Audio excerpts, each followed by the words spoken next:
Hello everyone from the University of Oulu. I'm from the Center for Philosophical Studies of History.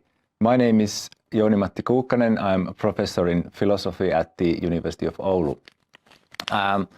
Today we have a guest from Denmark. Our guest is Wulf Kansteiner, who is professor in School of Culture and Society at the Department of History and Classical Studies at Aarhus University in Denmark. A few words about Wulf. He worked before in Binghamton University in New York for an extended period. And Wulf is particularly active in memory studies, sitting in a number of editorial and advisory boards, having co-founded the journal Memory Studies. His research output lists more than 120 items. Overall, Wulf mentions 4 topics of a specific interest of research.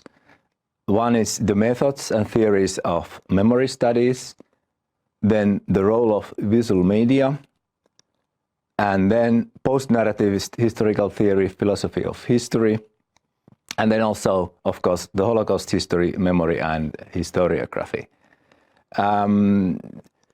I like to say that I have prepared a number of questions with the help of people. We have a whole team here who has helped me.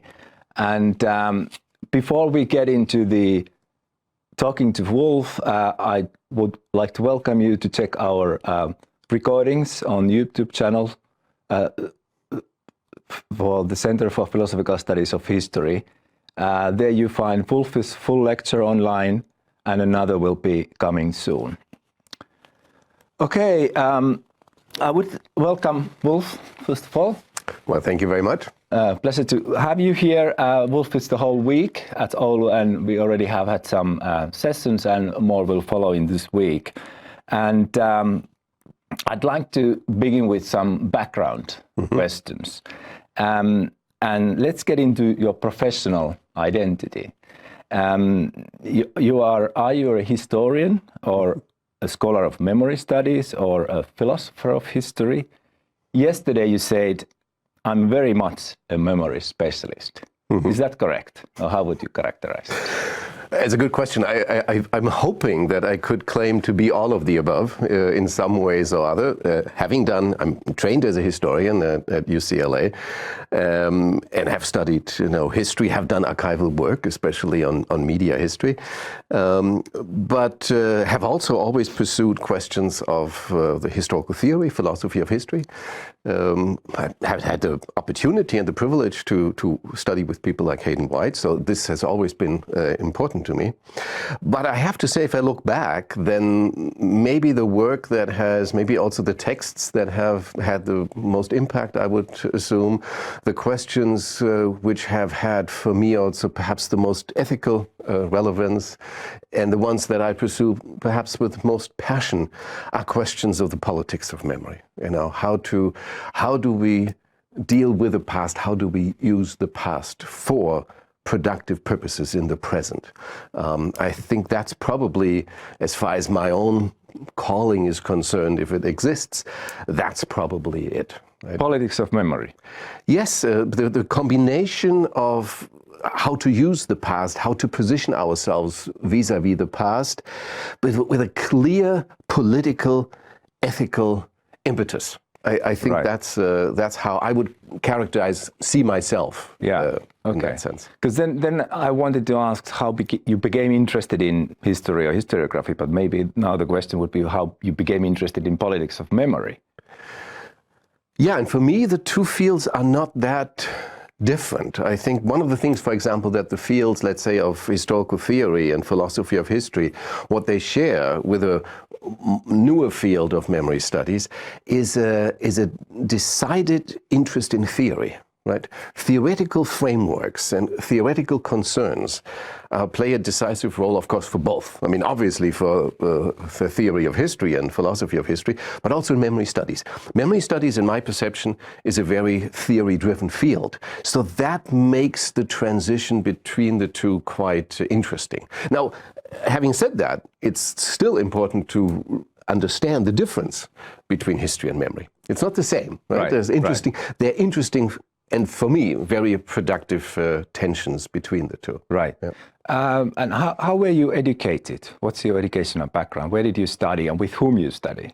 Well, I started out at the University of Bochum in Germany, which in terms of architecture actually is similar to the place we are in now. And there I had also coincidentally worked with some scholars listened to scholars that were very important in different fields that have become important to me. That's, for example, Holocaust, the history of Nazism, history of the Holocaust. At that point in time, when I had spent 2.5 years in Bochum, there was Hans Mommsen was lecturing, was a faculty member there. And the other person very important for me already at that stage was Jörn Rüsen. I would argue the most important German philosopher of history, and I had the opportunity of staying in touch with him, for example, over many years up until the present. And so in that sense, these concerns, theoretical concerns, how does history function as a discipline? How do historical texts work? What type of ethics should or does inform history? Those have been questions that have always been a part of my concerns. And in that sense, they transition to memory very easily, because I would, again, argue that memory studies for me, not for everybody in memory studies, but for me, memory studies is perhaps even more pronounced a concern with present ethics, and politics of memory. Right. You already mentioned that you have been studying with Rüsen and Mommsen, you mentioned, yes, but also Hayden White, or you were collaborating with. Are these the big influences, or are there still more, or how would you characterize them? I think there are more. I mean, I would also highlight a footnote that for me has been very important. In Bochum, for example, I had an opportunity to study medieval women's history for, a couple of seminars. That was eye-opening for me. A completely different framework, completely different empirical ground, and also from a feminist perspective. It's again an experience that was very important for me. And of course, I should never forget and won't ever forget my advisor at UCLA, Saul Friedlander, who in many ways has been an absolutely decisive influence on my intellectual development, with a tremendous amount of giving me a tremendous amount of freedom. For example, I remember that I changed the topic of my dissertation on the spur of the moment because I found fantastic material in German television archives. And he always said, go with it, run with it. And that has become the question of the representations of the past in visual media, in television, more recently also digital media, has stayed with me, and its relationship to collective memories. So Saul Friedlander was a very important influence. And there are other people at UCLA, because I then had the luxury of first starting as an exchange student and then as a a degree student at UCLA, spent 10 years in Los Angeles at UCLA, all my degrees, BA, MA, PhD. And there was a fantastic group of intellectuals, Carlo Ginzburg, Perry Anderson. So those are very powerful people, very powerful minds. And I was also involved, again, a very lucky coincidence, in a conference that Saul Friedlander organized in 1990 at UCLA, probing the limits of representation, bringing together precisely the question of, are there limits to the proper representation of historical events, especially historical events like the Holocaust. And I think the conference has become it's still an intellectual reference point, I think, yes, to this point. Yes, very interesting, and I hope we are able to come back to this question, probing, yes, the limits, and also very interesting the relation of ethics and history, and we will be talking about the Holocaust and other matters today. Perhaps one more background question. You were born in Germany, yes, and lived in the west coast of the USA, the east coast of the USA, now back in Europe, in Denmark for some time already. 8 years now, yeah. Right. Yeah. Do you think your international background or life has somehow molded, or is that seen in your career or working somehow? Yes, I would think so. I think intellectually, living between cultures is almost always an advantage because it allows one to see different perspectives, also make perhaps different perspectives one's home. That otherwise one would not, and that is so intellectually it's always an advantage. There are challenges. There are challenges of being an immigrant, Right. But for the most part, I would say the pluses are more important than the minuses. Yeah, but it has become, I think, looking at also often looking very specifically at German memory. While being German, but also being other. I mean, part of me is certainly, in some part, I'm an American. In some part now, I assume more Scandinavian perspectives. So looking at the German memory scene or the European memory scene as an insider and an outsider simultaneously, I think that's an advantage. It adds complexity. It adds in the possibilities of self-reflexivity I think I would otherwise not have had. Right. Do you feel home anywhere? You don't feel uprooted completely, or? One does occasionally. Yeah. One does occasionally feel, also when you struggle with languages, right? I moved to Denmark at age 50, and I had the ambition of learning Danish as best as I can, and I think I do a relatively good job. But I'm not at home in Danish as I am at home in German and in English. So that is, and for our profession, where language is so important, both in terms of performance, but also in terms of writing, there is a price to be paid of being somewhat not completely at ease, let's say, in your work tool of language. And at the same time, you learn, right? You learn, you adapt, you assume new perspectives. And so it's a trade-off. Am I at home? Yes, it's a very good question. Family, that's a sense of home. Maybe a completely different one. But otherwise, I can fall into place. I think in different places. I can feel at home in the United States. I can easily feel at home also. I think still at Germany, while having a critical distance. All the time. Yes. Okay, I think we could get a little deeper in substance at this point now. And I thought we'll be talking about some theory and philosophy of history, the Holocaust literature and reading the Holocaust literature, the memory studies and remembering and forgetting history, also visual culture, and then the future of the field, that is philosophy of history. If time allows, we'll talk all about this a little bit. Yeah. And so let's begin with narrativism and post-narrativism debate that you have made very recently, theoretical suggestions and advances to the current stage of play. We have been reading here some of your texts, and one of them is interesting. History Beyond Narration, the shifting terrain of Bloodlands, where you analyze Timothy Snyder's Bloodlands. But also suggest this very specific, interesting theoretical, methodological solution, in a way dealing with the linguistic turn, and perhaps even more importantly, providing a reading of a historical text in a specific framework. And you propose a very interesting constellation. So there are three modes: description, argumentation, and narration. And also three different texts of historiography. I very briefly read a quotation from Wulf. There may exist primary narrative-inclined texts supported by intellectual operations of description and argumentation. Descriptively ambitious texts backed up by narrative and argumentative semantics. Argumentative texts aided along by description and narration. So to me, this is a progressive step in our field. And while often we've been stick to this kind of monadism that it's either narration or, well, some have suggested something else, this is a pluralism in theory sense, or maybe trialism. There are three things.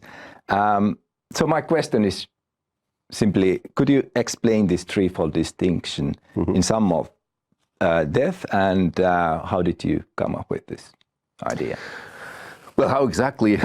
It's maybe a difficult question, but I think the part of the reason why I came up with it was a sense of frustration, a sense of frustration about, for example, for many years, decades now, the lack of what I perceive the lack of productive communication between the proponents of the linguistic turn in historical theory and historians. Right. So I'm being a historian and being, for my career, housed in departments of history. I always had a sense of frustration that historians did not see themselves, they didn't recognize themselves in the theories of history if they even bothered to deal with them, but they didn't feel that their work, their ethos was recognized in the theories they were encountering from the field of philosophy of history or from the field of historical theory. So, and that of course most pronounced also is in the reception of Hayden White. So I felt this kind of frustration and always hoped that one could go beyond that type of lack of communication.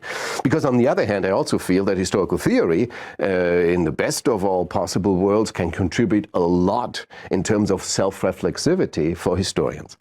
So that frustration, I think, was always part of my career.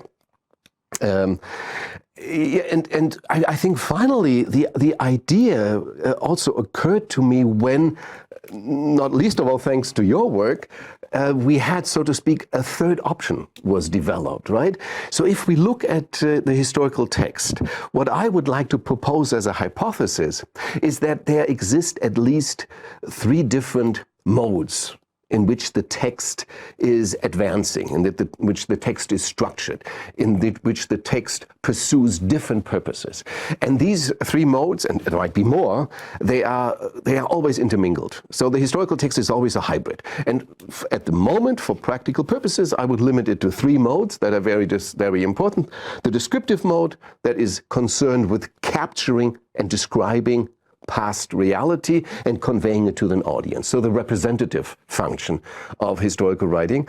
I think there is very important the narrative way of doing history, which is more concerned with crafting a story, more concerned with also providing an aesthetic experience, maybe a satisfying aesthetic experience, and also providing narration that conveys, for example, models of causality. So I think that's another very important mode of historical writing that was appropriately identified by the protagonists of the linguistic turn. But then I would also agree with you that there are other modes that historians use, and I think a very important one is that of argumentation, making a case for something, convincing people, trying to convince people of a proposition, right? This is, for instance, this is what happened, this is where we should go. This is what you should believe, right? So in that sense, to have a clear communicative goal vis-a-vis an audience, both an expert audience and I think even a more popular audience. So my point here is maybe there exist in this vast field of history different types of history. Histories that are primarily descriptive, representative in terms of their goals, using the other modes of argumentation and narration to support their descriptive ambitions, and then that they are primarily narratively advancing, narratively structured texts that use argumentation and description to advance a narrative program. And then there are the argumentative texts, the texts that use narration and description to make a claim, to convince the audience of a specific proposition. That could be political in nature, for example. So then that would makes it very interesting to look at texts as these kinds of compositions of different modes. But in the end, and this is something where I would have to, need a lot of help to think further, that would also entail that we need to assess history by with regard to their different primary modes, right? And that might entail that there actually should be different criteria of judging, of assessing if a history book is good or bad, different criteria with regard to the different primary modes that the texts reflect. And I would here emphasize the texts. The moment I'm very interested in the texts, how do the texts function? Because I would want to differentiate between the texts on the one hand and the authors on the other hand, right? The text of the structure is there, we can look at it. And the texts might or might not reflect precisely what the authors had in mind, right? There is not always I think very often there's not a complete correspondence between the two. Right. Then to clarify, is the idea that any historian uses all these different modes, or are they like pure descriptive, pure narrative, or pure argumentative, or is that? I think it's always a mix. Yeah, it's always a mix. I think it's always a mix, and I think especially when we look at modern historiography, and I think the mix, the hybridity of history, I see it as an advantage. I think it's a glass more than half full. It's the possibility of historians to work with different modes and position themselves also differently. But I think the hybridity of history is also an explanation, perhaps, why we haven't, so to speak, why we haven't yet nailed the nature of history. Because every time, I think, a traditional understanding of history as capturing the past, description, right? Understanding as history as narration or argumentation. All of these theoretical traditions have made valuable contributions, and they're all right in the sense that they capture very important elements of the historical text. I would say they're also all wrong because they always seem to conceptualize the professional pursuit of history as a zero-sum game. That it's always about narration first and foremost, or always about description first and foremost, or always about argumentation first and foremost. I think that's a mistake. I think it underestimates the flexibility, the variety, and maybe also the ambivalence that is history. But I consider this an advantage. Actually. Yeah, it is. I see on your idea of there being different criteria depending on the primary mode that the historian may be using. That in a way complicates this. I have argued that historian should be a reasoner. Yes. And the criteria come from that point of some of rationally making criteria, what they are then. But if we add into this mix a lot of other things, then I guess how many criteria there are, or maybe more pointedly, what is historian doing when the historian is writing text? Is there a primary mode to do this work as a historian? Is it to tell a story?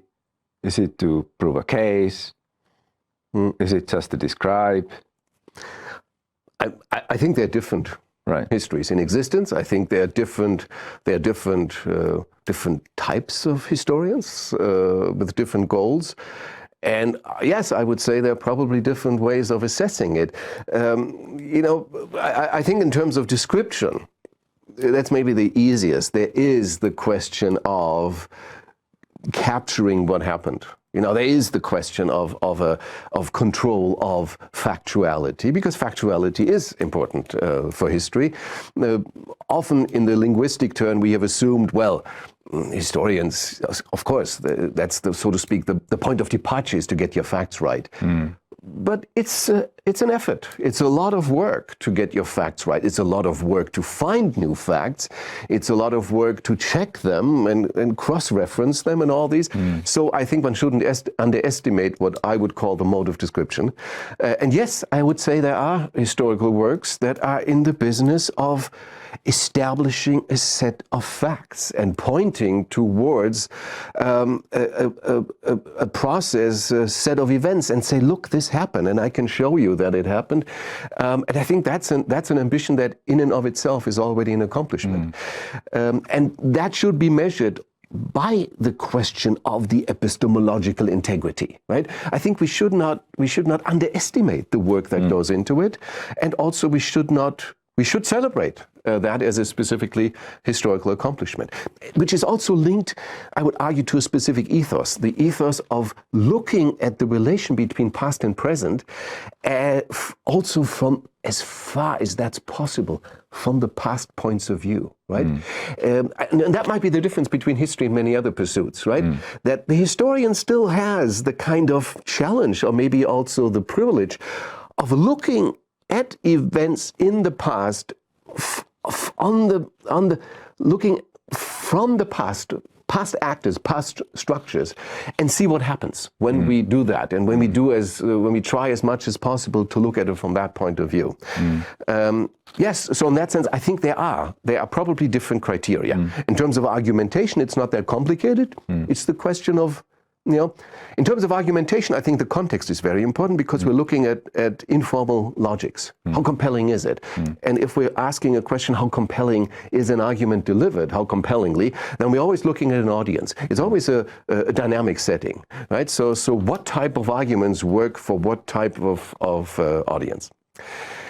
Now, the interesting thing is narration. And I think that's also not surprising that narration filled so much in the discussions in the linguistic turn, and that it was such an important advance.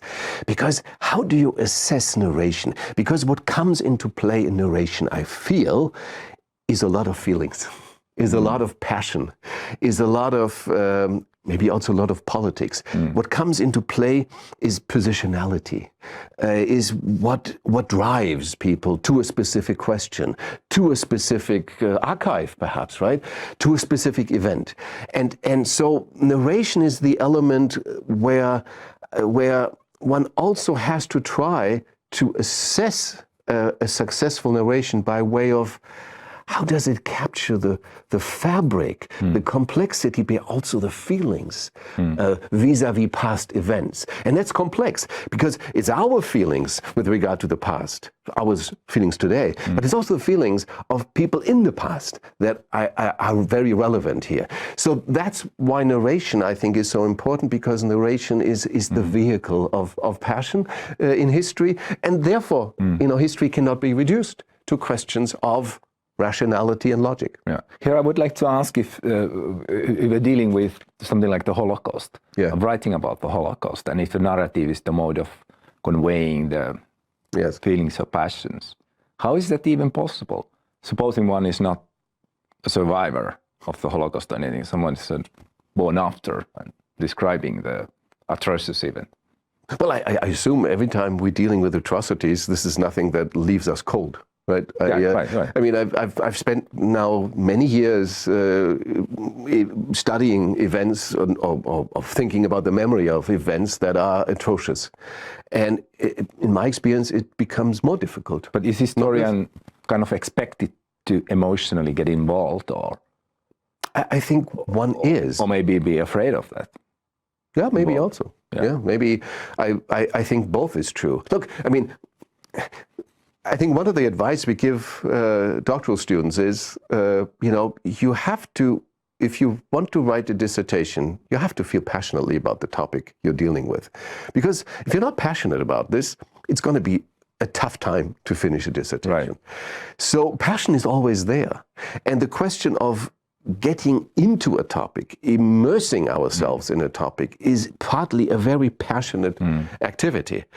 And yes, of course, the historical training is then also about objectification and distance and critical distance to oneself.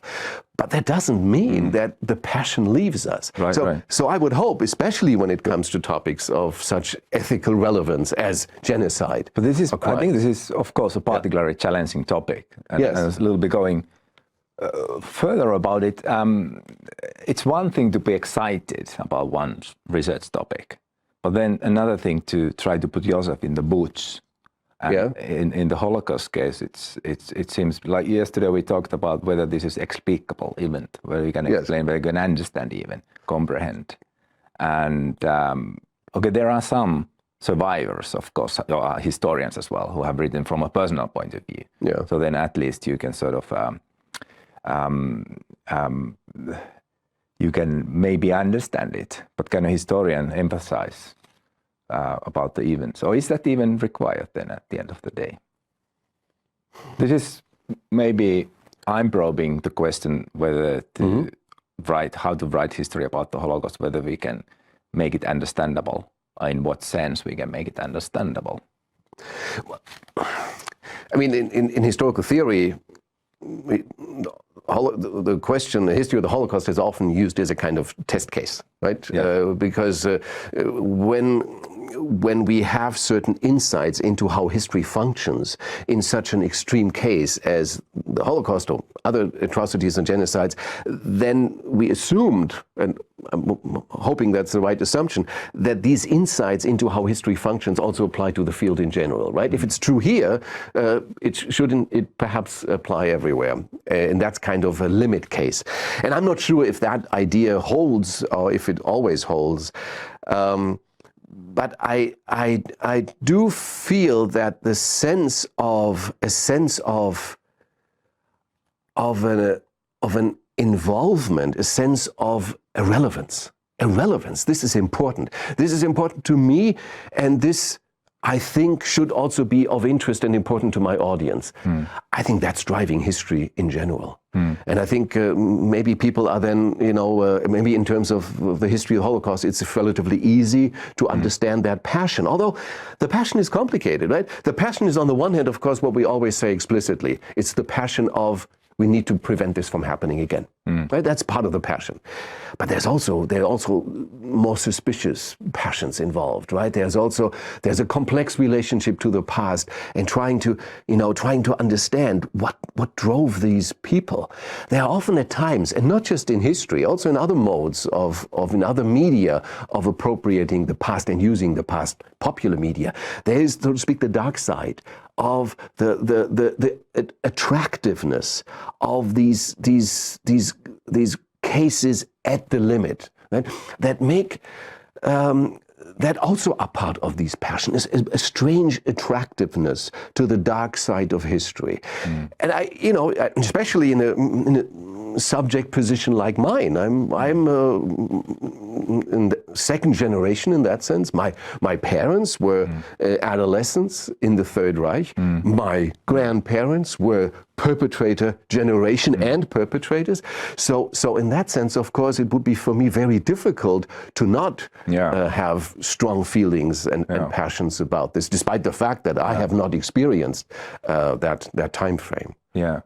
I guess with a topic like this, with the dark side of history, this is one of the darkest that we can imagine. The danger is to make entertainment out of it too much also. There's a lot of, I guess, there's a scene of films and there's literature or is there a danger of abusing? I guess, of course, there's a danger of abusing also the Holocaust history. Or how would you see that? That's a good question. I think in the end, I mean, that raises the question of memory, right? Yeah. Which is somewhat different from history. Yeah. I think in terms of our memory culture, I think we're in a moment of transition. We're looking back at the type of memory culture we have created, for instance, surrounding the Holocaust, and we are raising the question if the memory culture has worked. Yeah. Has it delivered on our hopes? There was an interesting detail I learned yesterday that the term Holocaust was made popular after a TV series. Yeah. Wasn't it in 1979 or something? Yeah. And that's quite something.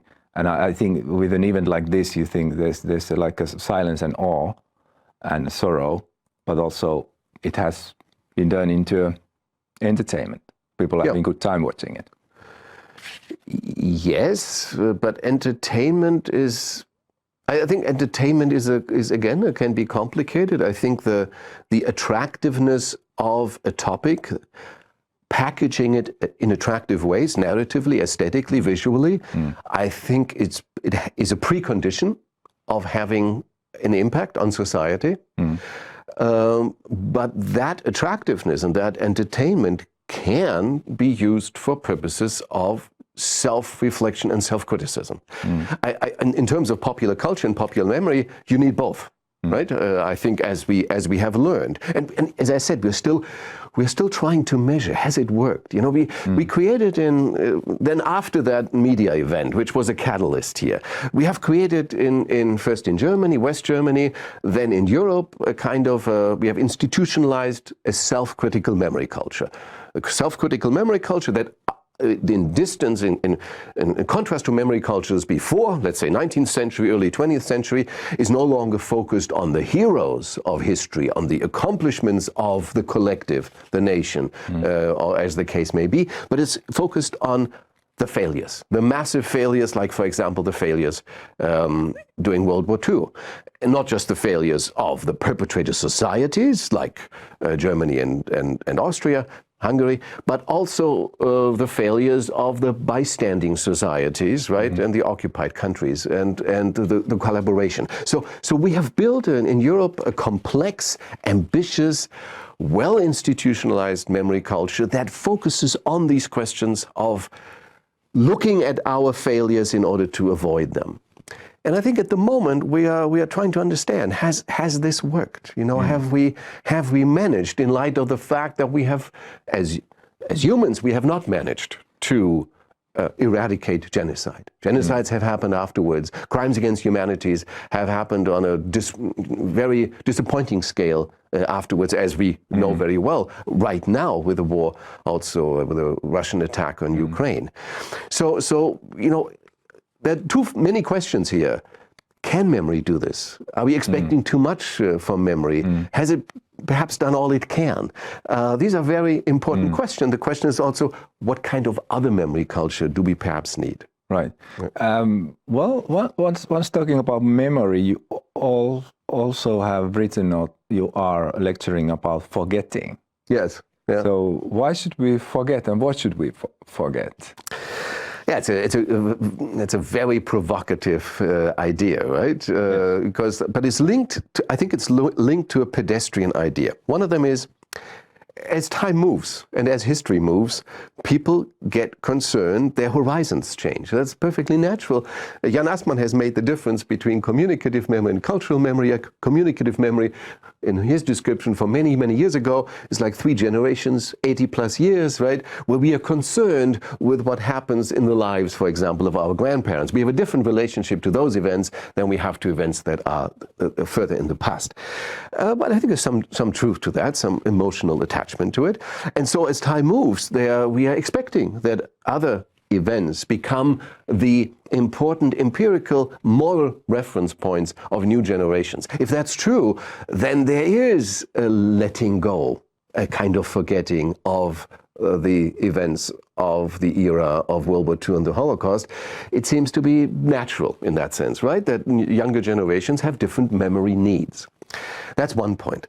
The next point is more provocative, because, you know, maybe memory culture has delivered on some things that we needed to improve in our societies, but it has perhaps not helped us to address others. There's a very intense discussion right now in the field of Holocaust and genocide memory and history about how to conceptualize these events in order to address more specifically, head on, some of the key challenges of our contemporary societies. Give you the most important example. How do, for instance, European societies come to terms with racism, right? They do not have a long history of self-reflexivity and self-criticism vis-a-vis racism. And ironically, despite the fact that the genocide of European Jews was an event steeped in racism, that element of its causation, it has not been written into our memory culture. In a strange way, perhaps in a way we haven't quite understood, maybe a way that's normal, the victims of the final solution have been remembered in European societies as, in quotation marks, white victims. So the racism is also somewhat stripped out of popular memory culture, meaning that it, first of all, is not appropriately capturing what happened, but also it seems to, the type of memory we have created around it doesn't seem to have helped us for example, come to terms and find good memory tools for the fight against racism. And that has become a problem for European societies, as they are now, should be, are all societies that are immigrant societies, with numbers of people coming from different parts of the world, as they should, but these societies are poorly equipped to integrate integrate migrants and integrate otherness. Right? For example, I would still argue, and here I speak partly an American. For example, whatever you want to say about America today, and there are lots of problems in America, but in terms of welcoming migrants, it is still vastly superior to European societies. And so our memory has not worked there very well, so we might need to retool it, and we might even focus on other types of events as the horizon is moving. So this is, for a German, that's a very problematic statement to make, but yes, there might be the need to forget, not the Holocaust as an event, no, absolutely not, but forget perhaps the type of emphasis we have put in it, the type of priority we have given to it. That was very appropriate and very important. And I would also say still very productive in the 1980s, 1990s. But that memory has turned into an affirmative memory, I would say, in Germany and in Europe. It has turned into a memory where Germans and Europeans have looked back and says, we have done very well in terms of memory, right? And so whenever memory, for me, it's a very personal ethos of mine, whenever memory loses its self-critical edge, I think it's time to retool it and move on. And so I think we have perhaps reached that point. We need a more self-critical memory. Holocaust memory can be part of it, I'm sure, but there are also other elements that need to be integrated. So in this case, it would not be totally forgetting, but rather rethinking. Maybe if I just listening to you, there's a potential to use the Holocaust memory or Holocaust historiography for fight against racism, or anyway, there's a potential to be used different frameworks for different causes, perhaps. Yes, and I think it's very important that the constituencies we like to reach and the people we like to move, for instance, moving towards more tolerance, let's say, right? I think it's very important that the people we want to move recognize themselves in these memory cultures, and that they find that the culture is speaking to them, both in terms of their concerns, but maybe also in terms of the challenges that are addressed. And so for that reason, we almost need to ask them, right? We almost need to ask younger generations, what memory do you need? Where do you want to go? Where do you see yourself in 2-3 decades, right? How can we, as privileged academics, for example, say, how can we contribute to helping create a memory culture that help you solve your likely future problems?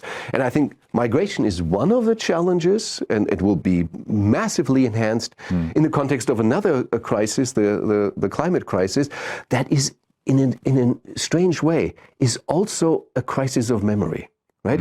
And the climate crisis is such a huge challenge because it flips time. Right? I think in terms of memory scholars and memory activists, what we have to do is we have to craft self-critical memories about the future, about catastrophes that haven't happened yet, in order to prevent them from happening. So now we're looking not just at the past to help us find orientation and self-reflexive tools, but we're looking at the future. We are imagining a catastrophe which we are hoping we are preventing from happening by imagining it, right? A very complex, contradictory situation we find ourselves in. But those are the challenges. And if we want to find ways of passionately involving people in these solutions, yes, the change of focus will very likely entail a shift away from the Holocaust-focused stories, from the very important stories of honoring victims of the Holocaust that we have created and cherished. Put in a nutshell, we need to look at other victims as well, right? We need to look at the victims of racism in the present. We need to look at the victims of the climate catastrophe in the future. So we have to place empathy, we have to we have to deal with the question of empathy in more democratic and more pluralistic ways, I would say. Right.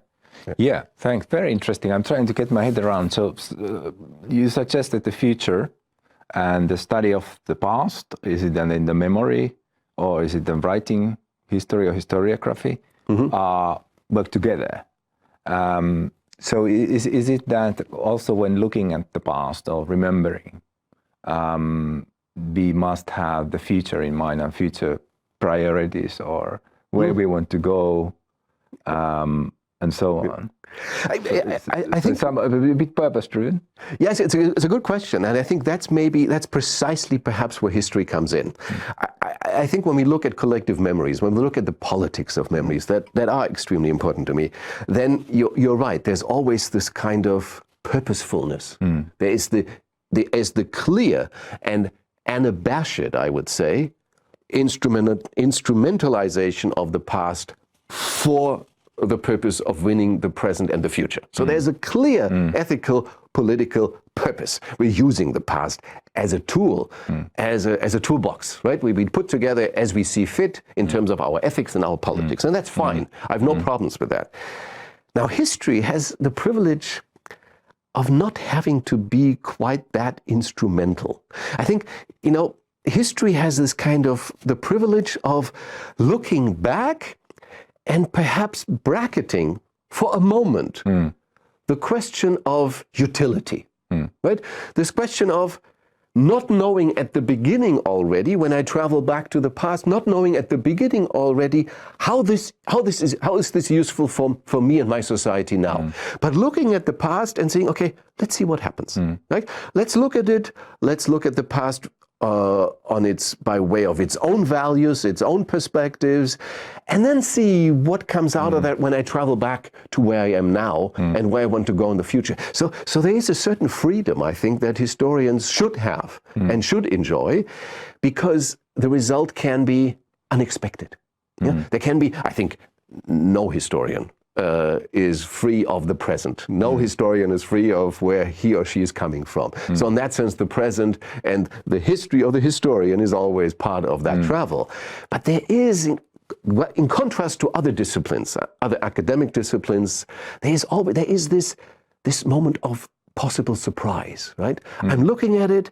I didn't know what I was finding in the archives. I wasn't sure what I was finding in terms of past actors, in terms of structures, in terms of questions. But now I'm coming back and I see, look, this is actually relevant in this and this and this regard, right? So the surprise, the unexpected in dealing with the past, that's the realm of historians. And that's, I think, a thing they should cherish. And we as a society should cherish. Because memory, even memory doesn't work. I mean, in terms of memory politics, failure is the rule, right? Most of the time we are creating memory products and we're hoping people get excited about them and change their lives, and they just disappear. So since collective memory cannot be planned very successfully, questions of surprise, questions of innovation, looking at the past from odd angles is extremely important. And therefore, historians are very important. For example, in providing the raw material and the surprises for memory culture. Right? Because if we look Holocaust memory as an advantage, as an example, then Holocaust memory was a surprise. There's nothing natural about looking back, several decades after the events and suddenly deciding, hey, this is important and this is an event that can teach us a lot. That was a confluence of many factors and quite complicated, and I think very much not planned and very much a surprise. So these surprises, they are important, but they can be created by way of historical research, for example. Do you have a specific take on the question of statues? Statues have been removed. In the USA, we know cases, in prison, there have been slave owners and such. Yeah.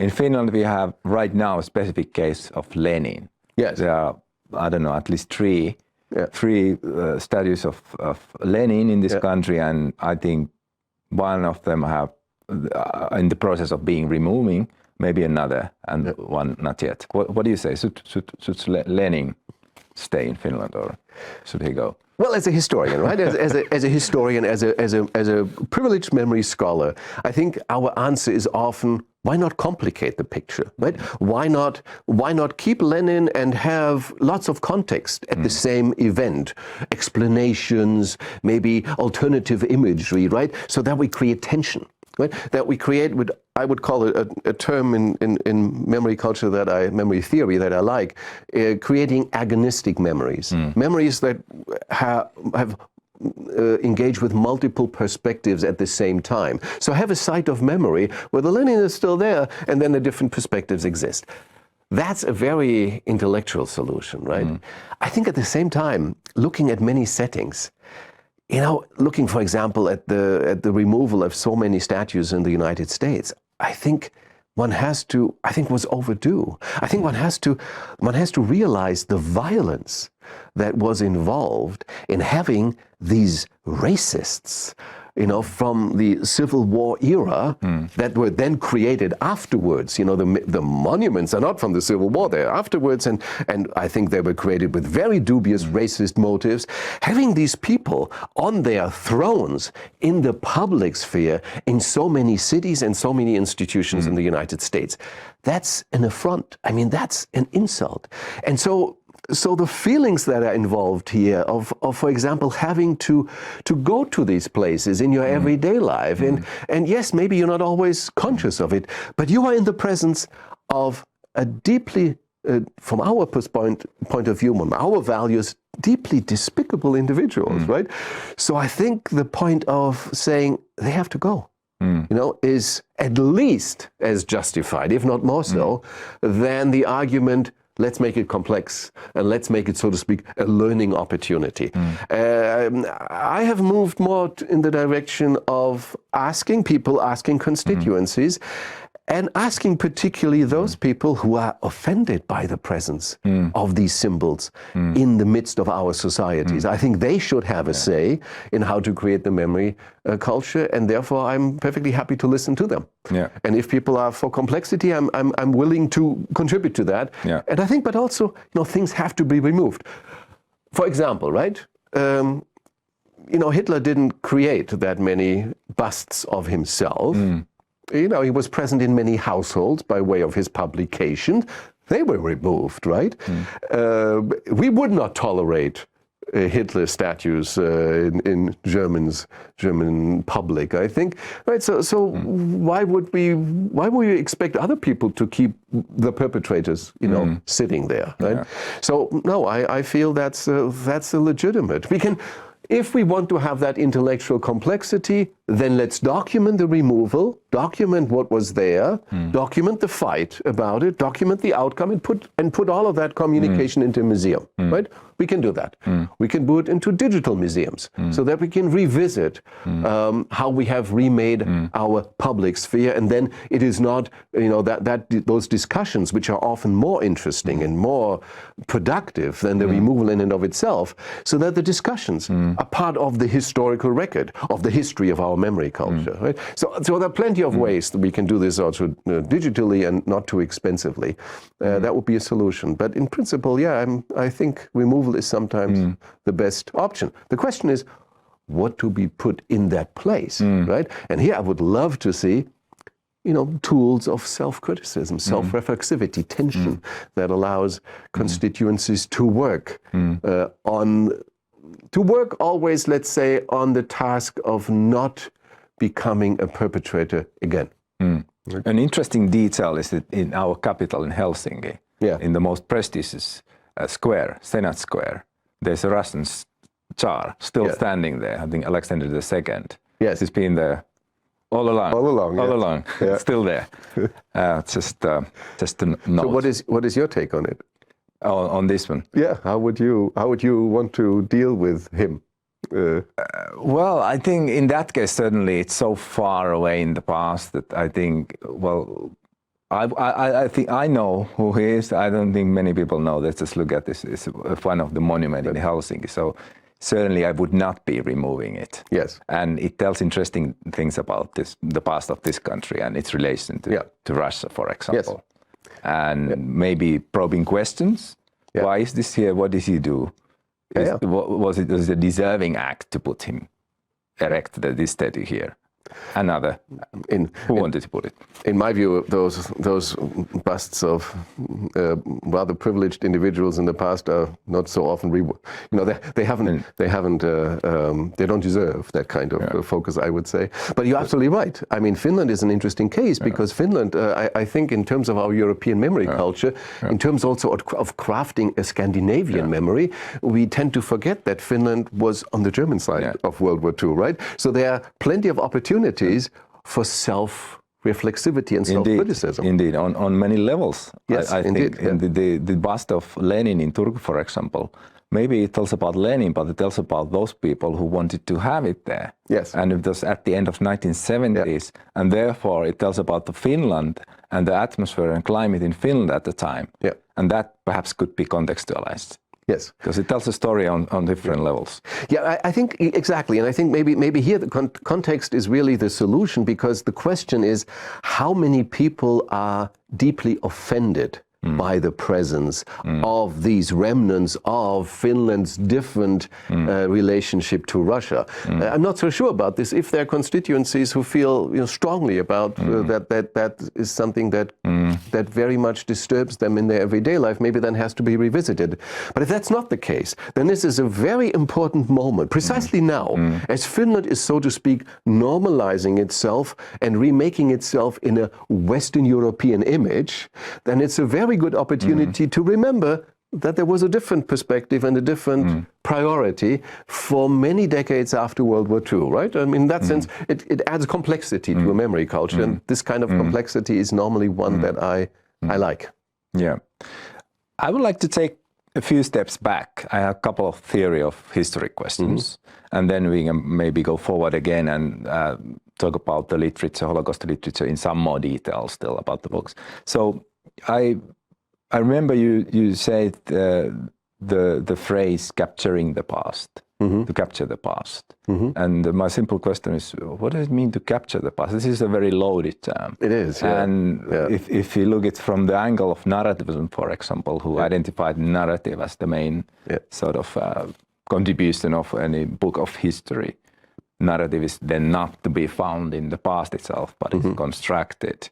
Yeah. So in that sense, it's not possible to capture the past, at least in the representational sense. It's not possible to capture the past. I think you mentioned it in relation to the descriptive mode. Yeah. How do you understand? Can we capture the past, or in what sense? Or is it a metaphor? It's maybe it's more than a metaphor, but it is certainly at least a phrase that has two different points in two different directions, I would say. On the one hand, it is putting the focus on the epistemological labor accomplished by historians. Right? The nitty-gritty of the work is what happened when, who was there, how can we possibly think how decisions were made. Right? That's perhaps a very simplistic way of capturing the past, but it is an important part. It's also an important part whenever we set out to develop new research areas. Right? Then this idea of what actually happened is extremely important.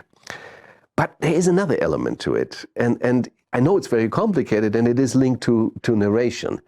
Perhaps one always fails at it, but there might also be in narration at least the attempt, maybe even the positive aspiration to try to capture some of the motives and feelings of past actors, both individual and collective, right? So the capturing is, on the one hand, a kind of a objectified capturing what happened. On the other hand, the capturing can also be, let's try to understand what made these people and collective, what drove them, what motivated them, and in that sense, try to capture it. And maybe narration is here a vehicle. And at the same time, of course, what we always end up capturing or channeling our own concerns and our own feelings, and they hopelessly intermingle then with what we feel perhaps might have motivated past actors. But holding on to that ambivalence between the past and the present, and holding on to this also the opportunity, as I call the opportunity to be surprised by our attempt and our failures of capturing the past. We'll never capture it on its own terms. But going there, I think that's at least the dual meaning, or maybe the triple meaning of capturing. And again, it's the vehicle of narration that seems to be particularly well suited to capture moods, whereas the mode of description is the one that is most appropriate and can also be measured as capturing, let's say, the facticity of the past, right? Often on a relatively low scale of narrative complexity. Yeah, and then you use the idea of texter, or the notion of texter. Yes. I find this very interesting, and I also would like to highlight how you say about describer, that it advances through spatial progression, arguer through metaphorical progression, and narrator advances through temporal progression. I think this is very, very interesting and worth studying in more detailed thinking. It gives really a framework. And I'm thinking about, in my case, argumentation through metaphorical progression. I don't know. Feel free to give some examples of it if you can come up. It is too detailed. That's a good question. I mean, first of all, the idea of that texter came up because I love the concept of the narrator in narratology, right? The idea that there is inscribed in the text a viewpoint, a kind of an agency inscribed in the text that pulls the strings and deploys the different, for example, literary tools and literary strategies, shifting time, shifting place, shifting perspectives, point of view. So an entity that is inscribed in the text, it's an element of the text, right? I think that's very important for me because, first of all, I want to also, like in narratology, when I look at historical text, I want to differentiate between the author and the text, and I want to see how the text is structured. And this type of entity that is inherent in the text and separate from the author is analytically, I think, a great advantage. It was the most important invention, I would say, of literary theory of the 19th century, to differentiate between the author and the narrator. So I want to do something similar in historical theory, that differentiation. Now, I can't call that entity inherent in the text, I can't call him or her a narrator, because in my view, narration is just one of the modes, right? So if I would call it the narrator, then I put an emphasis on narration. I don't want to do that. I want to have that free play between different modes, the description, the narration, and the argumentation. So therefore, for the time being, I could not come up with a different term than the texter, right? The text is then also in charge of all the other tools, but the text is also in charge of composing and constructing the relationship between description, argumentation, and narration. So my triangle, right? The text is in charge of composing the triangle and putting an emphasis on one of these modes or the other, right? And also shifting perhaps in the course of a text. So therefore, that's where the text come from. And then the result is that if we have those type of texters, then we have actually different textures. We have what you call the describer, concerned perhaps more with capturing empirically. We have the arguer, who is trying to compel an audience, move them from one opinion to another opinion. And we have the narrator, who is more concerned with this type of aesthetic experience, perhaps one that is also very much involved in trying to convey feelings. Examples for that. What is the examples? I mean, the classical example from text linguistics, description is a mode of text that, for example, explores a space. Right? Tries to describe a space, a landscape, a setting, a mechanism. A very pedestrian example for a descriptive text is, for example, a manual, how do you use a vacuum cleaner, right? That's a descriptive kind of text. In history, I think it's often the type where you try to understand a setting, where you also describe perhaps even a society. How did this society function, right? A structure. It's descriptive elements that can be very concrete, also very abstract. It is text segments, or maybe whole texts, that are not primarily concerned with change over time, right? Where there's not the change that is the most important one, but that capturing a state of affairs. That's how this functions. That's how this was structured. Narration is the mode that is responsible or that is engaged in trying to represent and try to convey to an audience what changed between different points, point A and point B, and turning that also into an aesthetically engaging a kind of text. So that's the task of narration, and that we find classical, of course, is realist novel is the classical example, and we find lots of writings of history that are actually involved in that type of task. I would argue, especially historical texts, often written by experts, but are directed at more general audiences, right?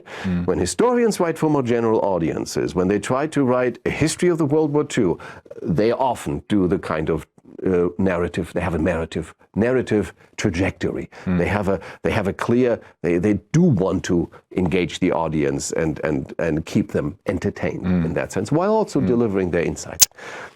Now, I think a lot of history, professional history, has become argumentative in the sense that it's a communication with expert peers about, specific concepts, specific explanations, by saying, okay, this is how we have looked at this event in historiography until now. I'm telling you why this was wrong, and I'm showing you why we have to look at it differently, right? And so the emphasis is put on making an argument and moving, for example, one's colleagues, right, towards a new type of opinions. So that would be an example. A classical example for an argumentative text outside of history is an opinion piece.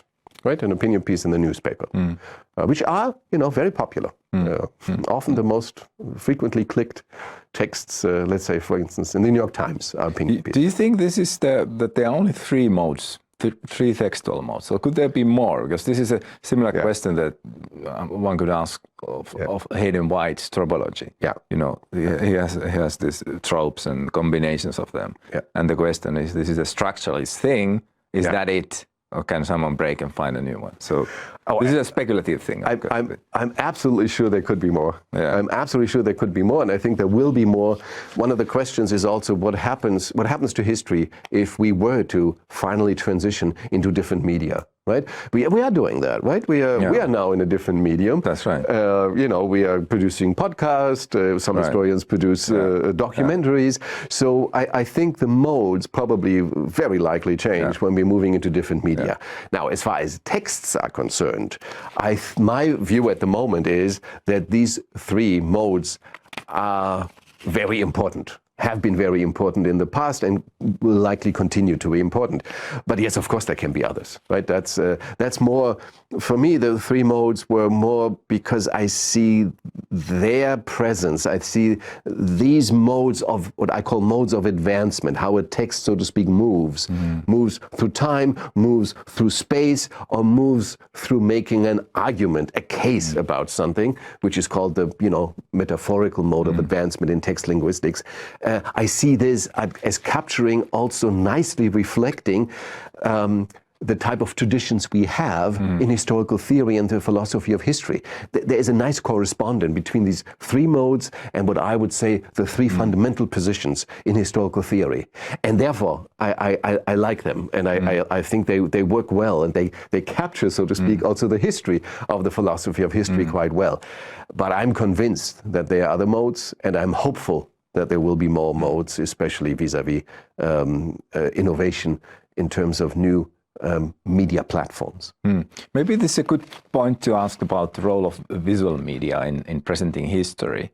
And I think we are living in the time of transitions in this sense, that people are reading less, students certainly reading less, getting the information more from audiovisual sources, YouTube, and other stuff. So how do you see this transition, and do you see any scope for academic historiography to start using visual? Yeah. Can you make a dissertation that you rather not write, but just make a program? That's a very good question. I mean, first of all, I think the transition happened long ago. The transition in terms that the society, the majority of people in society, I mean, every person and every collective, every group has memory needs, right? They need to position themselves in time. They need to position themselves vis-a-vis the past, the present, and the future. And I think for a long time, for most of the 20th century, people have used popular media and visual media to position themselves in time.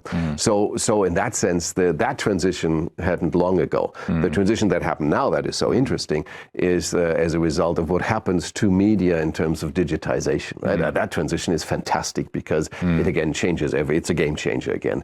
It changes everything down to the point of who is actually remembering, who are the agent in this game. And here I would say, we are now looking at societies and cultures where the agents are transhumans and new hybrids. But to return to the question, as far as of course, it could be very interesting for PhD students to produce engagements with the past that are based on different media that are visually crafted. Maybe. I think the longer I have been in this business, the more I'm appreciative of the anachronism that history is. History is still producing books, still publishing books, still even printing books, right? And this is in the year 2022. And perhaps this anachronism there's meaning in this. There's meaning in insisting on the diversity that comes with a certain affiliation with the past. Not just in terms of studying it, but also in terms of being passionate, feeling maybe passionate about the medium of the past. Let's say, for example, the book, the monograph, right? So I'm not so sure if historians will not lose some of these abilities, the ability to surprise themselves and others, if they shift into media where they are amateurs, right? I mean, we have. There are professionals who do, visual products about the past. Let's say documentaries, fiction, all kinds of social media products. They are really good at that. Historians are not. Why would we want to compete with them? What's the surplus value for us and for society if we were to shift collectively to new media? I'm not so sure. I think there's something to be said about a tradition that perhaps seems old, but isn't that old, right? I mean, how long have we been producing the type of books that we do? Is it 19th century really? Is that the same product? Isn't it quite differently today? Why not keep going? So I'm hesitant to push a new generation of graduate students and tell them your dissertation is a documentary or your dissertation is a series of TikTok uploads. I'm not so sure. Yeah, I guess, it depends on what we want and how do we want to educate, or what's the nature and value of humanistic education and education as a historian. And of course, I guess we could teach ourselves how to make videos better, and if that's part of the curriculum in the future, then it will be. But at least we are working with different parts of the brain, or requiring different cognitive skills when we read rather than we listen or watch a TV program. I think, for example, there's a difference at the moment between the research part and the teaching part. Right. I think a lot of our students ultimately will end up in the business of crafting memories. They're engaging with the past in memory institutions, in museums, in memorial sites, and they will also be in the business of having to visualize their interpretation. So in that sense, teaching the use of history, the past, across different media platforms. That should be part and is part of our curricula. But when it comes to training researchers, new PhDs, then I almost feel, because again, I think we shouldn't underestimate also the service that the research portion of our profile does to society. I think we would be surprised if we realize, for example, how many people who are in the business of, for example, producing historical documentaries or historical fiction, how much they actually read history. You know, how often they turn to professional historians to see, okay, now I'm doing there's another anniversary coming up, you know, the 100 years after World War II. Let's make we need a new type of media product. And they turn to historians for input. Right? And I think that's very important. I think maybe one footnote, I think it's very important to realize that in terms of visual culture and history, they are closely linked. They have a strangely competitive relationship, but they're doing different things. And what I would argue is professional historians, they move from an immersion into the past, into the archives, into trying to understand the past. They're moving from that towards an objectification, a text that is quite cold in many ways, right? It still has our passions reflected indirectly, but it's quite cold. So it's from immersion to objectification. People who are in the business of doing professional visual history products, where the past is important, they move in the opposite direction. They move from objectification, let's see what historians have written about this, towards immersion. They want to have an immersive product. That can be a video game, that can be a television program. They want to move the audience, they want to put them into this place, they want to grab their attention emotionally. And so people who are professionally representing past in visual media, and people who are studying the past, they meet each other. They pass each other. But they're moving in different directions, which explain this kind of strangely close but also competitive relationship between popular modes, visual modes often in engaging with pasts, and the professional historical modes of engaging with the past. Right? It makes for proximity and difference. Yeah, I'm quite impressed. Some of the literature in the Holocaust historiography are 1,000 pages long. They're really long, big tomes. That's quite a different undertaking in comparison to you watch a TV series, and so you get your information in quite different ways, and employing, indeed, I think, different parts of the brain, learning different skills.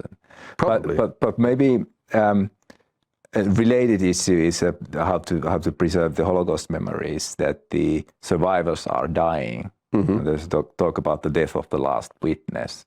And then what we have left is video testimonies soon of the survivors. So that's I don't know if that's we have lots of them. The question is, how relevant will they be in the future? You know, we have been talking about the disappearance of the witnesses for a long time, and it makes perfect sense to be concerned about that, because I feel if we look at that memory culture that we have crafted surrounding the Holocaust, then one element that worked, I think, quite well was the encounter, and often the personal encounter between young people and Holocaust survivors, right? I think many people who have had that experience, to talk to survivors, talk about their experience, their perspective, that has been a meaningful communication. And so it's not surprising that we are concerned about what happens to our historical education, to our memory education, if you want to call it that, when the survivors disappear. We are losing a tool. We are losing a very important communicative tool in that context. And so the concern makes sense. I think it will be extremely difficult. We have tried now, in terms of technology, to capture that and, so to speak, extend the figure of the survivor, of the eyewitness, to extend the life of that figure beyond the life, the biological life of the actual survivors. We have tried that in terms of capturing video testimony. You know, the huge archives, 50,000 plus testimonials. That's the Shoah Foundation archive is the most important, but not the only one. And we have also these fantastic, absolutely fantastic experimentation with 3D interviews, right? Where the Shoah Foundation has now began to craft in studios that are much more complex than the studio we're sitting in now, with gazillions of cameras trying to capture interviews with survivors before they die from all kinds of angles, so that perhaps at some point in time we are capable of creating an interactive 3D projection into space. Now, the technology doesn't exist yet. We cannot project 3D at the moment. We can project 2D. So at the moment, these interviews are projected onto glass, right? But they are interactive in the sense that there is a very capable software behind it that allows, for example, young people to ask relatively standard questions and get an answer, right? So there is the simulation of dialogue, the simulation of interactivity. I'm doubtful. I applaud these efforts, but I'm doubtful that they will work. And I think there's so many ways that the survivor dialogue worked, because it was the coexistence in the same social space, right? Being in the same space, being at the same time. And I don't think that's possible to simulate. I think these fantastic creations, digital creations, will very likely be perceived as being from a different era and therefore not having the same type of attractiveness. But I might be wrong. I might be completely wrong. There are certainly theorists who predict that digital culture will fundamentally change our relationship between past and present, and making that shuttling much easier and much more difficult to actually distinguish between the two. And they might be right. And then these resources will turn out perhaps to be very important resources. We'll see. Okay, we've been talking for quite long already. I thought maybe we still deeper briefly in the two books of the Holocaust, historiography, and then we end up with some discussion about the future of the philosophy of history and theory of history. So there's one of this, indeed, is this Bloodlands by Timothy Snyder, and it deals with very, very horrible cases and taboo subjects, and it's a very rough book. And I guess asking who killed the most, who is perhaps the biggest victim, and so on. It describes cannibalism and the famine in Ukraine imposed by Stalin, and it has really quite drastic paragraphs when I was reading some of them, just to convey the sense of it. It says, with starvation will come cannibalism, and there was a black market arose in human flesh. In the village, smoke coming from a cottage chimney was a suspicious sign, since it tended to mean that cannibals were eating or killing, and that families were roasting one of their members. And it goes on describing such things as, despite regulations against the racial defilement, some Germans quickly developed a taste for rape as prelude to murder. At least one German carried out a beauty contest of Jewish women, taking them to the cemetery, forcing them to strip naked, and then killing them. So this is really, really strong stuff. What is your understanding? Why is Snyder writing this? What is he saying here by being so explicit and bringing these taboo subjects? Well, I think in many ways, first of all, the book is informed by a very plausible ethic, I would say, and it is following the trajectory of the memory culture we have created. And therefore, it holds up a mirror to ourselves. And maybe inadvertently, it would be one of the products. I mean, first of all, we have to emphasize it's not that new. It's 2009, 10, right? So it's already a decade old. And it speaks to the staying power of the book, that it's raising questions that are still with us. I think so one point is to raise the question of, or making the argument perhaps more appropriately, we have had in our pantheon of historical victims, we have focused on Holocaust victims and survivors. And we think that that has been a very productive and important part of our memory culture. If that's true, right, then I think the book is arguing we need to have a bigger pantheon. We need to pay attention to more victims than just the victims of the Holocaust. We need to include, and that's I think the ethical drive of the book, and I think a very important one that I, in principle, would support. We have to be cognizant of and remember, for example, the victims in Eastern Europe during the era of World War II. We have not paid enough attention to them. We have not paid tribute. We have not paid homage to them. And we're paying the price because our memory culture is too Western focused, too Holocaust focused. It doesn't allow for diversity in terms of a European memory that is inclusive, right? What I think the book fails to do is to say that, to come out and making that claim, making the claim explicitly that we have to relativize Holocaust memory. Instead, the book is what I would call passive-aggressively deconstructing Holocaust history, going after the concept of uniqueness and inexplicability and channeling some very good arguments against that. So I'm lacking the kind of explicit, transparent presence of an arguer, an arguer that comes out and say, we need to do things differently. And I think the book is also wrong about how history and memory how they are linked. I think there's a lot more flexibility between what happens historically and what happens in terms of memory. But let me to add one point. The book is inadvertently also, I think, such an important publication because in touching upon taboos more than other publications perhaps beforehand, in a very public way, is holding up what I would call the mirror to us and asking the question inadvertently, is this the culture we need?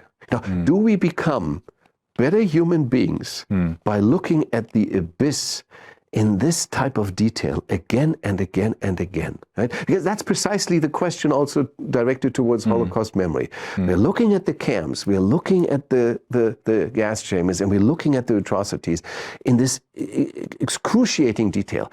Does that make us better people, better humans, better societies? And maybe, the jury is out there. Yeah, maybe it did. Maybe that memory of self-reflexivity has, for example, prevented, up until this point in time, a war in Europe, in the West, right? Maybe that's all that memory was designed to accomplish and did accomplish. And maybe you could even argue, maybe the war happening in Ukraine precisely because Russian memory culture has never become part of that Western Holocaust memory. It's always been, so to speak, from a Holocaust memory perspective, Russian memory has always been stuck in the heroic mode, in the mode of the 19th century. So maybe there is, so to speak, an explanation. And we can even say that the Holocaust memory has delivered more than we give it credit for. But it raises that question, right? And it raises again the question of forgetting. It raises the question, should we perhaps at some point not, yes, be cognizant of what happened, but not go there visually in so much detail? Right. Yeah? I'm always reminded of the Museum of the Native American populations and cultures in Washington, D.C., right? It was opened many years ago, delayed. I mean, it should have been there much earlier, right? There was a Holocaust Memorial Museum before there was a museum for the indigenous cultures and populations. But when the people, the indigenous populations came together and crafted their museum, they made a very conscious decision. And the conscious decision was, we do not go into the details of how much we have suffered. We acknowledge it, We acknowledge that you know, the vast majority of our populations have died as a result of the arrival of Europeans, but we are not going into this type of detail that is, for example, part and parcel of Holocaust memory. We do not go the cosmopolitan route, so to speak. We celebrate, we acknowledge what happened, we don't deny it, but then we celebrate our culture, right? That's a different mode of memory. And I'm increasingly wondering, you know, what can we learn from that case? You know, and what can we learn also about not repeating the grim details? You know, and letting them, letting them also go into the background of our memory and not be front of center. Is that perhaps a mode which is better, more suitable to teach us outrage about violence, right? Give you another very, I think, very pertinent and very timely example that touches precisely upon these questions. To what extent is memory implicated in the pandemic proportions of gun violence in the United States, right? To what extent is our revisiting and being fascinated by these events and looking at them, to what extent is this a part of the problem, not a part of the solution, right? To what extent is our outrage and the performance of our outrage? To what extent, very understandable outrage, to what extent is that perhaps part of feeding also the mindset of the perpetrators, right? The mindset that wants to have attention. The mindset wants to highlight of how these people think they have been wronged, right? And that killing others is the appropriate way of getting attention, right? So to what extent is we as not neutral observers, but perhaps fascinated observers, to what extent are we feeding into that cycle of violence? Those are the questions, those are the tough questions I think we have to address, because the situation has to change, right? It has to change. You know, every week it's unbelievable, the suffering that is caused by this indigenously made problem. Right. This is a problem that is made within American society. The solution should be in that society, and maybe our habits of watching and our habits of therefore also giving space to that violence is part of the problem. That's one of the things that I think is a question we have to raise. Right? And just to add the horrible thing, of course, the bloodlands is in the East Europe, in the great extent in Ukraine. Yes. Current Ukraine. Yeah. So the sort of killing and raping is happening there again. Yeah. Which again raises, you know, very appropriate question about how is memory implicated, right? And it raises the question on all sides. There's too little memory on the Russian side of their own. The wrong memory. Yeah. Of wrong memory. Yeah. I mean, one could argue in a very clear cosmopolitan key, right? The cosmopolitan memory that is described by Daniel Levy and Nathan Snyder, that, you know, comes from the 1990s as a concept. The idea that Holocaust memory, a very optimistic notion, Holocaust memory has been furthering the importance and the relevance of human rights, right? It has helped us embrace human rights and establish them, institutionalize in ways that did not exist before we crafted that memory culture. I think it's still a very important hypothesis. So a very so to speak a clear traditional cosmopolitan interpretation of the situation right now might be, yes, Russia lacks that self-critical memory, lacks a memory of the atrocities committed by the Red Army in World War II, the atrocities committed against the civilian population in World War II, and therefore also perhaps a possibility of training also its military in the way of avoiding those types of atrocities against the civilian population. Absolutely. Yeah. And, you know, the situation that might very well be the case, right? Yeah, but both can be true, right? You know, that's what I want to raise also, the so to speak, the idea of cosmopolitan forgetting, right? That Yes. both can be true. We can perhaps advance cosmopolitan values.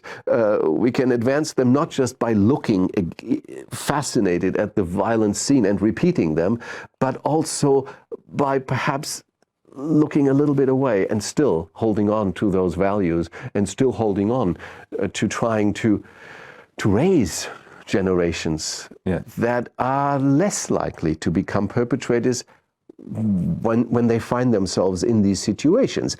In the terrible situations of the Russian soldiers. The Russian soldiers are in a terrible situation as well, because they find themselves here and they find themselves with expectations of being violent, right?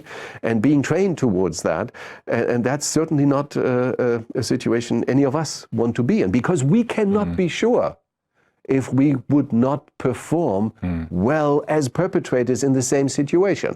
The research says we are, most of us will likely perform in those roles. However difficult that is for us to imagine at the moment, right? That's one thing that I think also perpetrator studies have taught us. Yeah. We are bordering a very big topic, and I don't think we can go into this. But of course, the idea of existence of evil, that it's the evil that leads to bad, immoral acts, or whether it's that more or less ordinary men have propensity to be immoral, evil acts. There's a big debate, and I think we need another session to go through this. But it's very interesting. But I'm prone to think that many people have, unfortunately, in certain circumstances, propensity to do very bad things. Context is important. I want to squeeze in a question about Saul Friedlander's book, The Years of Extermination. I find your reading very interesting and intriguing, and you suggest that he wants to convey the feeling how victims felt, and there's the feeling of disorientation and dizziness, and he does it through the text, by textual means. And to me, it sounds like this is a great, elaborate textual achievement. Can you explain just briefly a little more? Because I think this is a wonderful thing if you can convey through text the feeling of dizziness and I think it is an achievement. I mean, the proof is in the pudding, right? I don't know if the text is, I mean, it would need empirical studies to see if the text is actually doing that with audiences. What I see, so to speak, in the structure of the text. And here, and again, I need to differentiate between the author and the texter. I think the text is so to speak, committed to vaguely modernist literary devices that allow for conveying a sense of being overwhelmed, a sense of haste, a sense of disorientation, right? Homeopathic dosages of disorientation, I would call them. And they are the result of, so the texters creating or crafting or moving towards disorientation are the result of the author's decision to write the history of the Holocaust somewhat differently than people have done before. That is, being at different places very quickly, or maybe different places simultaneously, right? Writing a transnational history that conveys very clearly in how many different places people made decisions, and how these decisions were then, and how these decisions then began to move in one direction. So in that sense, the book is, I think, very innovative, because it conveys the sense of here people making decisions in London, they're making decisions in Berlin, people are reacting. This is what happens in Warsaw at the same time. So the book can change locations on one page 5 times, right? That's relatively unusual, right? It so to speak, it accelerates the change of location. And as a result of accelerating the change of location, this transnational scope, it also has to change its treatment of time, because it goes back to the same point in time at different locations again and again. So the time moves, in principle, of course, forward, and in principle, the reader can still, pinpoint each event in terms of a chronology. But because it moves back and forth so often, it's what it creates a kind of unusual, I would say, in the work of history, a kind of oscillation in time, right? Moving back and forth, and now we are back again, and now we are forth again, and all of this is done faster than usual. I mean, professional books of history always do that. They always change location, they always change time. It's not unidirectional, they always go back. But everything happens more often here, and it happens faster. So for me, this is then, I link this to a concept that is showcased in the book in the introduction, this to capture the idea of disbelief that the victims had vis-a-vis the Nazi persecution, when they realized that there's no way out. You know, these people, they don't want to exploit us, they don't want to put us into ghettos, they actually want to kill us, right? This moment where it's really unfathomable for them. That disbelief, I think, that for Friedlander is also certainly part of his life. It's part of his biography. So that he wants to convey, and I think the texter does a good job in capturing and using literary devices to convey, to put the reader a little bit into this position, convey this kind of sense to the reader. Therefore, it's extraordinary. Yes, and I would absolutely hope, you know, not perhaps that historians become visual storytellers, as we discussed earlier, but maybe that they allow, for example, for a measure of multi-perspectivity and also for measures of ambivalence that have not been part of the canon in historical writing. Historical writing is often still quite realistic in the mode of realism, and I think, you know, moving towards other forms of multi-perspectivity, other forms of agonism, perhaps, I would say that would be very interesting. And leaving then also texts with a measure of maybe of indecisiveness, right? Where to the end one doesn't always come with a clear explanation. This happened because of, but leaves it open and says a lot of different factors here involved. I, as the texter, I'm not altogether sure what is the most decisive. I leave that perhaps to the readers, right? So that type of what we could call experimentation, perhaps, but what I would call just also a sense of honesty vis-a-vis the archives. Because the archives often do not tell a stringent story or a stringent representation. They have that diversity built into them, and I think we can work on textual modes that capture that diversity. And Friedlander does one step in that direction, not so much to convey ambivalence, but to convey a sense of disbelief, the sense of, I can't believe this is happening. Right? Yeah, it's very exciting. It sounds like the text is making a performative act rather than the text is saying or arguing. Yeah. And wonder whether he was conscious about this intention or whether it's just something that... That's a very good question. I think only partly would be my sense from conversation with him. I think I'd also say from conversation that in the end he didn't, in that sense he probably likes my reading somewhat, that there's something happening here that was perhaps beyond intention, but that corresponds very nicely to other intentions that were quite explicit, right? You're right, it's a performance. And it's not surprising that it comes from a historian that I would argue has a wider range of literary devices and styles than most historians, because Friedlander is, you know, also extremely famous for having written a very moving memoir. So there have always been available to him, compared to other, I think, historians, a sense of an appreciation, but also an ability to use literary devices in ways that other historians have not permitted themselves, right?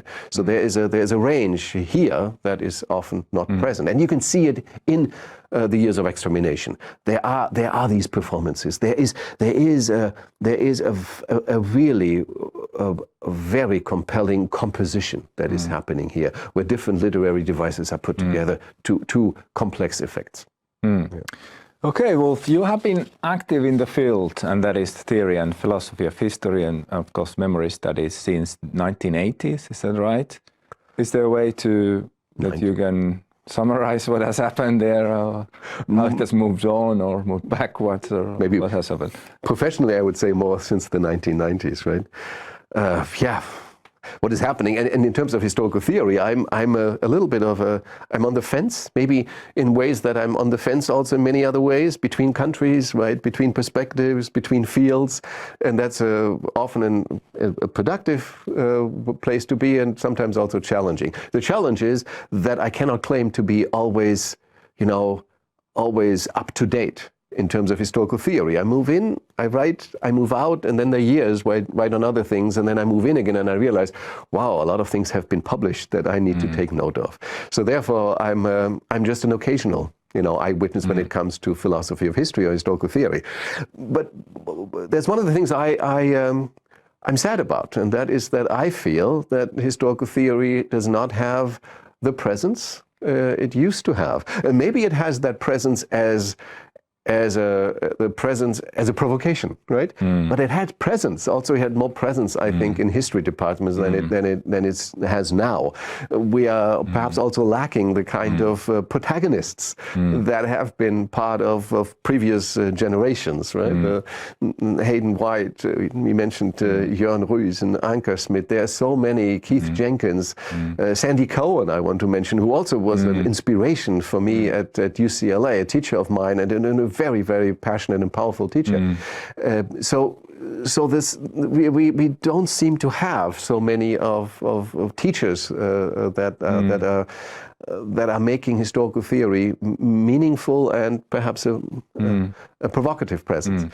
And perhaps it's it's also us. It's our responsibility to do that. That is one of the feelings that I have, right? In that sense, a marginality that wasn't the case in the 1990s when, for example, Probing the Limits happened, and when there was, so to speak, a marriage of two very important fields, philosophy of history and Holocaust studies, both very dynamic fields, and bringing them together in a kind of confrontational setup. We haven't had anything like this recently, so I'm missing that. And also then, of course, the moments of, it hasn't been that long ago that, talking about academic intellectual passions, where, I remember presences where when ideas and arguments that Hayden, for example, made were still provoking people, right? And where you had almost a clash of almost a physical clash between protagonists with different opinions about what history does or what history should do. And I think that's that passion I would like to see again. In the future, what are you expecting, or what does it hold for us? Yeah, what am I expecting? For the field? For what field? For history or for historical theory? Maybe the absence of those clashes opens new opportunities, and then those are opportunities where perhaps we both would aspire to be part of, and that is, so to speak, the post-narrativist moment, right? And that is perhaps to look at these accomplishments, but also look at them from perspectives where we can see and appreciate now better the diversity. The diversities, and that there are good reasons to move beyond the linguistic turn without forgetting the insights, the extremely valuable insights that have been provided. So perhaps there is the opportunity to come up with more dialogical, multi-perspectival ways of thinking about history that is more appreciative of the diversity of the field and less concerned with a certain, I would call it almost a certain dogmatic insistence on this is how history is, because I feel that doesn't do justice to the field, its diversity and its potential. And maybe that's the opportunities that still arise for our generation and our students, right? So yes, we have been talking about theory of history and your contribution. That's a multi-perspectival theory of different modes and your readings today. But I wanted to ask, is there something more? How do you rate your own contribution and achievements in the field? This certainly counts, it's already. But it's something more to be mentioned. I think one of the things I want to take seriously, I think that was always a promise, not always delivered in the linguistic turn, was the close reading. To take the text. I like this. Maybe I also like it because it allows for focus. But to take the task seriously of understanding how texts work. How do they function? And I think texts of professional historical writing, I mean, they are highly complicated, highly crafted products. And one of the things I want to do is do justice to that complexity, right? So to combine what I would call the multi-perspectivity and maybe also multifunctionality of history, it's the complicatedness, pointing in different directions, and also the heavy labor that is done, accomplishing different tasks at the same time, to do this by way of close readings, to understand and bringing to the forefront that those kinds of complexities, also in a way of honoring the traditions of history, but also in a way of criticizing it, also in a way of having a self-critical mirror again, and trying to make it in that sense a more self-reflexive perhaps task. That would be, if I have something left to contribute, then it would be probably the combination of the two, right? That would be my accomplishment. Then going beyond it, as a memory person, I'm very aware that the types that the way that collective memories are crafted in the future. As I said, the battlefields are completely different. That's digital culture. That's questions of the transhuman. That's question of the prefigurative memory, for example, with regard to climate crisis. So there's a completely different. Those are perhaps one of the most important political, ethical battles about how does the past help us to solve our problems in the future. That's where those take place. And as I said, the contribution of historians are both perhaps modest in that sense, but still meaningful, and it is that element of surprise, right? The element of studying and looking at the past, trying to do this on its own terms, and therefore coming up with surprising angles. That's what, that triangle, the surprise, the close reading, and the multi-perspectivity in terms of tasks and modes. That's how I would describe where I would like to go, right? In this, what I see at the moment as a, unfortunately, somewhat shrinking field. Right, thanks. Thank you, Wulf. It has been an absolute pleasure to talk with you. We have been talking 2 hours, and I think feel free to add if something is still missing, but it's been great to talk, and our week in Oulu continues. Tomorrow we will have a lecture. So everybody stay tuned and find the lecture somewhere, or come to watch it online. Thank you so much. And I like to thank you. Thank you for your hospitality, of course, and for the time being here. It's been a pleasure so far. Thank you.